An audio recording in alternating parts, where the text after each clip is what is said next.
जी समीना, यहाँ पर रेलेवेंस ये बनती है, अगर पाकिस्तानी डायस्पोरा इन अमेरिका अगर किसी भी तरह का प्रेशर डालता है अमेरिका के ऊपर कि जी आप इमरान खान साहब की रिहाई के लिए कोई ट्वीट करें या टेलीफोन करें प्रेसिडेंट को या प्राइम मिनिस्टर को,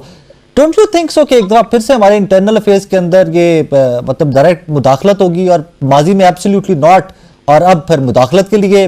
वजन डालना, अप्रोच करना? देखिए, जो इसमें तनाजुर आता है वो ये आता है कि जब आपके वज़रा, आपकी गवर्नमेंट और आपके जितने भी जो रेलेवेंट लोग हैं, जो ताकतवर हलकों के करीब समझे जाते हैं, वो ऐलान आके राय साकिब मेरे आपके हम सबके प्रोग्राम्स में ये बात करते हैं कि भले तमाम अदालतें भी जमानतें दे दें, भले तमाम अदालतें सजाएं खत्म कर दें, फिर भी वो नहीं निकलेंगे, हम निकलने नहीं देंगे। हुकूमत भी आके कहती है हम कुछ और कर लेंगे लेकिन अंदर रखेंगे, उनका निकलना मफाद में ही नहीं है। तो जहां ऐसी बात हो रही होती है, इसका मतलब है कि फिर वहां पर आपकी ह्यूमन राइट्स की वायलेशन हो रही है, फिर इसका मतलब है कि आपकी अदलिया वहां पर आजाद नहीं है, फिर इसका मतलब है कि आपके मुल्क में जमहूरियत नहीं है। और ये वो चीजें होती हैं फिर जिसके ऊपर तमाम ममालिक जो है वो आवाज उठाते हैं। या तो ये होना कि आप ये बात साबित करें और ये हमें नजर भी आ रहा हो कि हाँ जी आपकी अदलिया आजाद है और जो फैसले होते हैं उसके ऊपर इम्प्लीमेंटेशन होता है। तो इसलिए हम भी यही कहेंगे कि इमरान खान की जो रिहाई है वो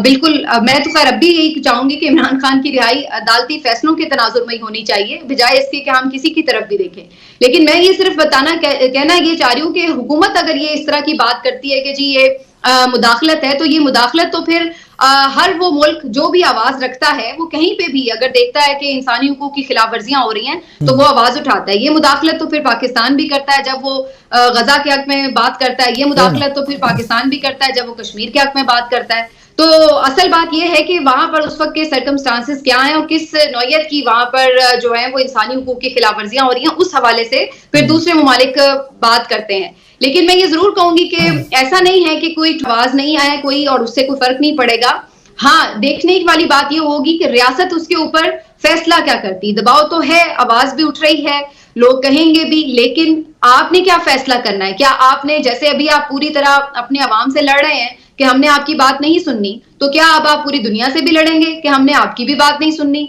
तो क्या आप बिल्कुल अपने आप को अलग थलग करके बैठ के और अपनी अना के सहारे इस मुल्क को चलाना चाहते हैं? ये फैसला अब आपको करना है कि आपने अदालतें मफलूज कर दी हैं, आपने अवाम की आवाज नहीं सुनी, आपने इलेक्शन रिग कर लिया, लोग सड़कों पर आए तो आपने उनको डंडे के जोर पे भगा दिया और उसके बाद गोलियां तक भी चला दी। और उसके बाद भी अब बाहर लोग जब आपको आके कह रहे हैं कि अपना घर हाउस एंड ऑर्डर करो, तो आप आगे से कहें कि हम आपकी भी नहीं सुनते। तो फिर ये देखना पड़ेगा कि आपका फैसला क्या है और अब आपने अपने लिए कौन सा रास्ता चुना है।